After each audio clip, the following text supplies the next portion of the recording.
Welcome back to the Backwoods Gourmet. Today we're going to make the perfect chicken wings on the Weber Kettle grill. Y'all stay tuned.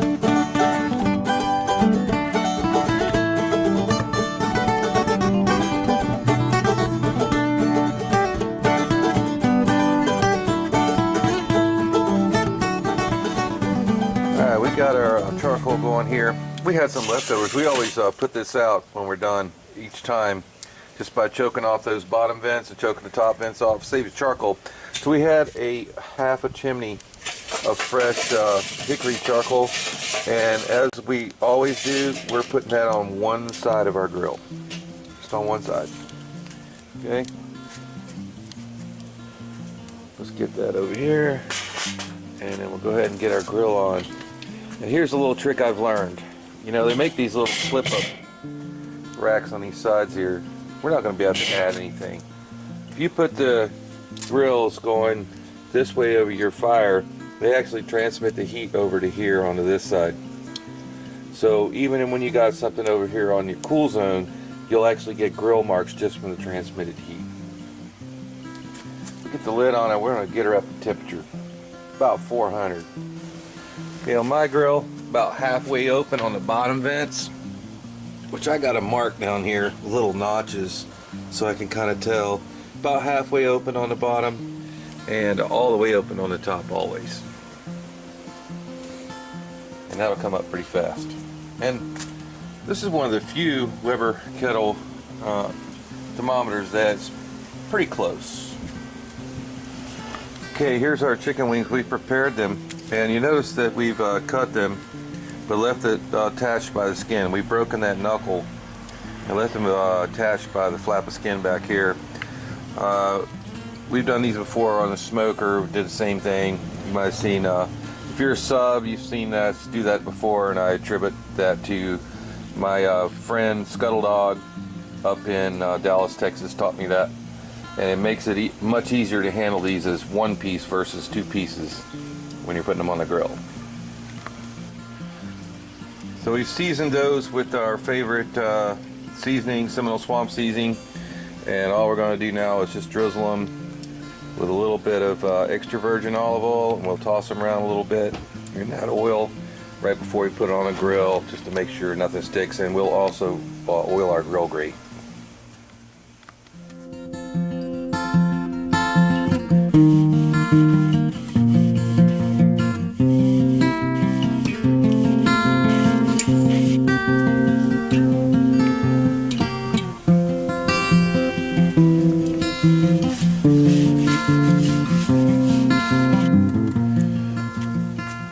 Weber Kettle's up to 350 and holding, so we want to kind of get control over it. You don't want this to get too hot.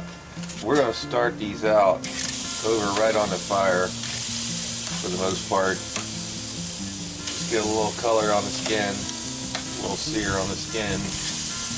Going to go right over top of our coals. Get them started.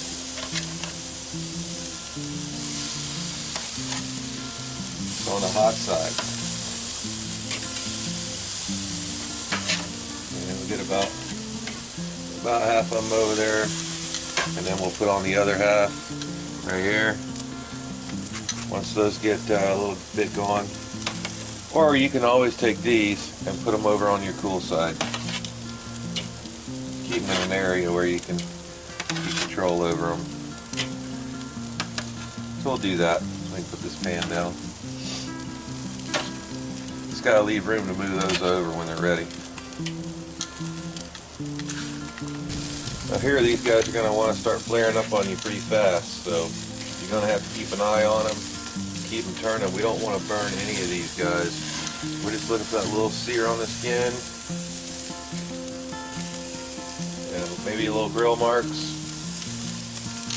So, like I said, we're not looking to cook them over here, just color them up. If you get any flare-ups in this area, immediately just move them out of the way.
Okay, since we have most of them seared off, almost all of them seared off here now, we pulled them all over here to the cool side, and we put our, all your chicken wings are not going to be the same size. So we put our smaller ones back over here, furthest away from the heat.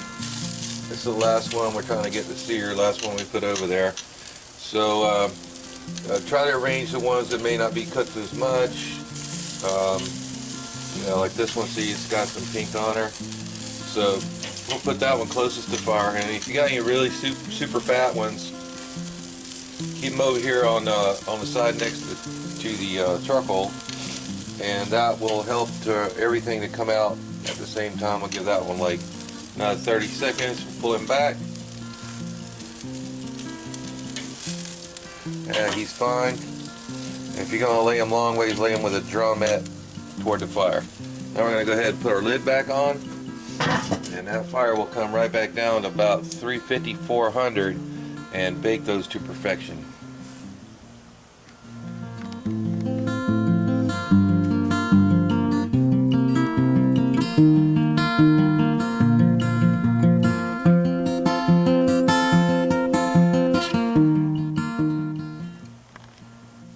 Okay, our temp went just a little higher than our target range. That didn't take long at all. It's about 425 indicating there.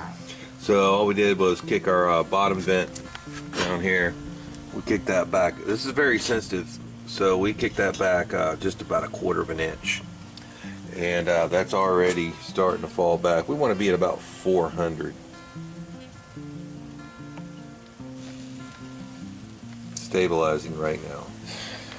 You know, I got a lot of grilling equipment around here. I got 3 smokers, very, very expensive built-in gas grill sitting right over here. And for everyday cooking, coming home, trying to make something really good for dinner, this little Weber Kettle is my go-to item every time. No matter what it is. Fish, chicken, steaks. We don't eat burgers much around here, but you can cook just about anything on there. Pork chops. Go back and look at some of our videos of wood-grilled pork chops, wood-grilled salmon. We use this little Weber Kettle Gold here almost every day. And I've had this thing now going on 2 years and still like brand new. So just a shout out to Weber for making a great product that's easy to use. And I know it's got hundreds and hundreds of thousands of fans all around America and probably millions and millions worldwide. It's a great tool. All right, it's been about 5 minutes since we choked the fire down just a little bit. Let's go check on the temperature there.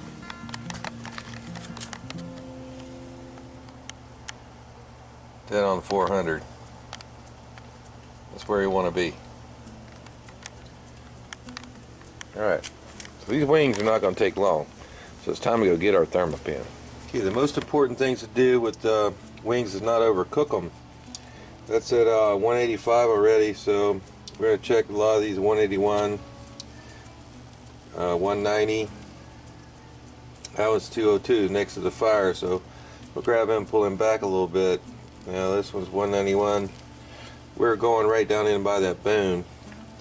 So that only took a few minutes for these to get to what I call done. Anything, above 165 pretty much is, for me, done. You just need to get right down to the bone. That one needs a little more time, but probably. But, once you get that point, beyond that point there, they just start drying out. So check every single one of them with a thermopan, and we'll take them off, and because they're going to get warmer as they rest, we'll tint them with some foil. So much easier to handle these when they're together like this. Otherwise, you'd be picking up every little drumette and every little flat. Whereas here, we just kind of just grab them all together and everything's good.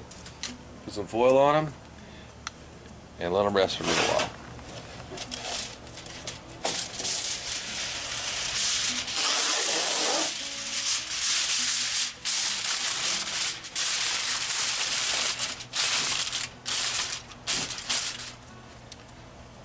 just going to loosely cover them, not totally encapsulate them.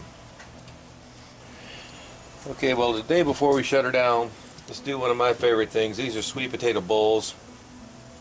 All I've done is taken a nice round sweet potato. We made a flat spot on the sharp end of it, and then we've hollowed out a little bowl with a teaspoon in the top of it. So we're going to put those kind of close to the coals and let them get started, and then we'll put some butter and cinnamon in each one of those little dishes.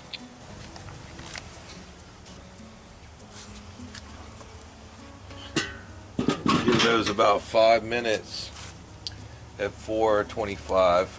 We're going to go ahead and turn them 180 degrees. Now we have our this is cinnamon, butter, and a little raw honey. We're going to go ahead and just put that in that little bowl on each one of these guys. And we'll let that melt down into them as they're cooking. And since they're not over flame, we don't have to worry about it flaring up or anything. This is delicious. I've already tried it just straight up. That's going to season our sweet potato.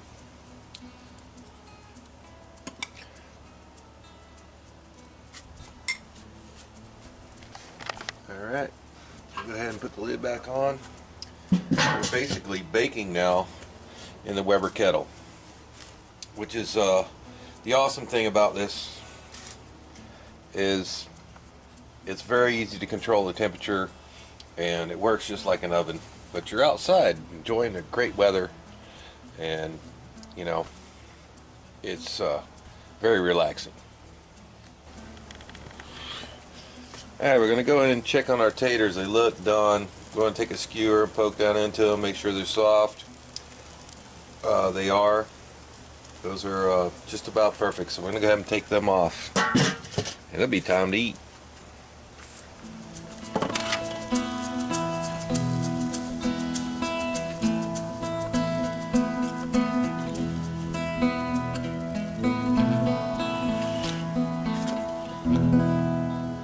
Look beautiful.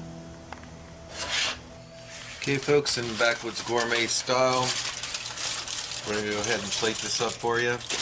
So everything's still warm.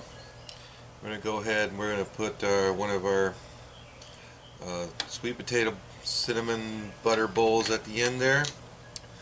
And you know, these wings snap apart very easily once they're cooked.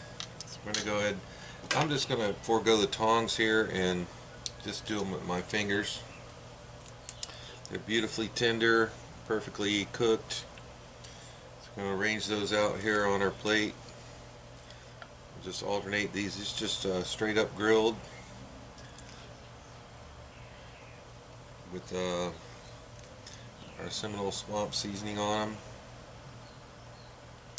So I'm going to give a nice portion of those. Here's our sriracha butter sauce with a little honey and a little bit of Sweet Baby Ray's barbecue sauce.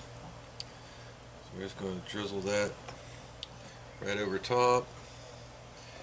And then of course we have to have our ranch dressing and a little bit of celery sticks for them. So there you go. Perfect grilled chicken wings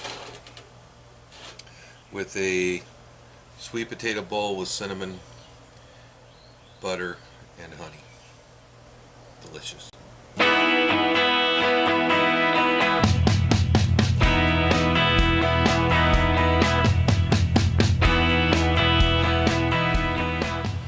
Alright, well thanks for watching Backwoods Gourmet today. You know, the big trick to doing chicken wings is checking that temperature on them. Don't overcook them. They just dry out. They get terrible. Like most restaurants I get them at. Hey, that sweet potato bowl with the cinnamon, honey, butter, oh man, y'all gotta try that. Hey, thanks for watching. As always, please subscribe, share, comment. Hey, go over there and see us on Facebook for some little added content, and we'll see you next time.